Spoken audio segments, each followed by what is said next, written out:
Welcome to Self-Improvement Sunday with a quote from Paulo Coelho. Hopefully I've pronounced that correctly. You never know. When we strive to become better than we are, everything else around us becomes better too. It's a beautiful quote, and it's a beautiful sentiment, and it's also extraordinarily true. Hi there, my name is Christopher Diarmani. It is my pleasure, it is my passion to empower aspiring Christian nonfiction writers to share their trauma to triumph journey using a complete, detailed roadmap for writing success so they can get their book out into the world to make the impact they know they're born to make. If that describes you, you're in the right place. You're absolutely in the right place. And I want us to discuss personal growth a little bit this morning or this afternoon because it's really, really important. But it doesn't exist in isolation. I can't improve in one area of my life and not have that make an impact on some other area of my life as well. Can't be done.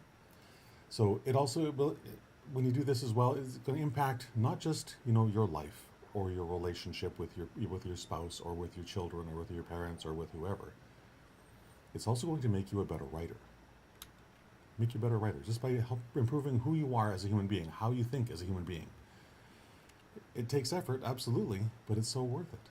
And when you commit to this journey of self-improvement, this commitment resonates throughout your life, throughout your family, throughout your friends, throughout all the people that you love and care about most.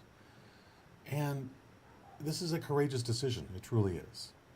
And it's one that requires an immense amount of willingness and diligence and a bunch of other things, because the journey to improve ourselves is often fraught with all kinds of challenges, both internal and external. And I would argue that the external challenges that we face are simply a manifestation of the internal stuff that we have going on in our lives. So if I'm finding that, Uncle Frank is really not very happy about what I'm writing or why I'm writing, I really probably need to take a look inside my own self and see what is my infernal editor saying to me. What are the nonsense voices in my head trying to tell me that I am at some level ignoring, and ultimately for the best, because those voices aren't relevant. They certainly aren't telling facts. They're spewing their lies like they always do. So whatever those challenges are, whatever that you're facing, just understand that they exist, that you can overcome them, and especially with God's assistance, as He promises us throughout the Bible. Philippians 4:13 is one of those great passages that makes this promise to us. I can do all things through Christ who strengthens me. With God at my back, there's nothing I can't do. With God at your back, there's nothing you can't do either. Remember that. It's really important, and yet it's one of those things that we can forget so easily, right? Your faith informs every single decision you make, whether consciously or subconsciously. It does. It also delivers unlimited power to you should you choose to make the decision to access it. Joshua 1:9, one of my favorite passages. God promises us in Joshua 1:9 that He will be with us wherever we go. And wherever we go means no matter where physically, no matter where emotionally, no matter where intellectually, no matter where physically. He is with us. He has our back through everything that happens to us that we call good, as also as through everything that we consider, unfortunate or not good. It reminds me of that poem Footsteps, where the author is complaining, well, God, you abandoned me. There's only one set of footsteps over there. And God says, no, that's when I carried you. Whew. I always get choked up around that one because it's so powerful, right?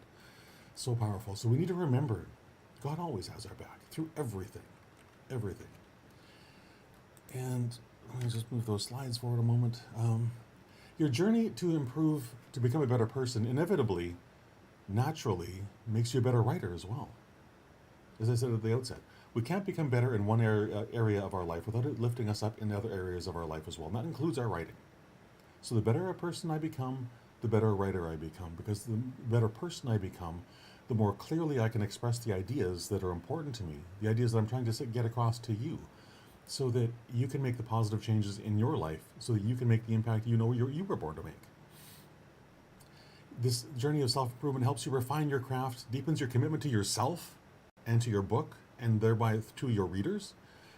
And those commitments benefit not only yourself, not only those people that are reading your book, but your family, your friends, your community, and ultimately the entire world. So that's it for today. I would love for you to connect with me on social media. LinkedIn, Facebook, Twitter, all the rest of it. You can find links to all my social media accounts at writingcoach.pro/Christopher. Writingcoach.pro/Christopher. Let me see if I can bring that up just for a second. There you go. So that's where you can go and get all that stuff. I would also love to see you at the next Christian Writer Unstuck 3-day live event.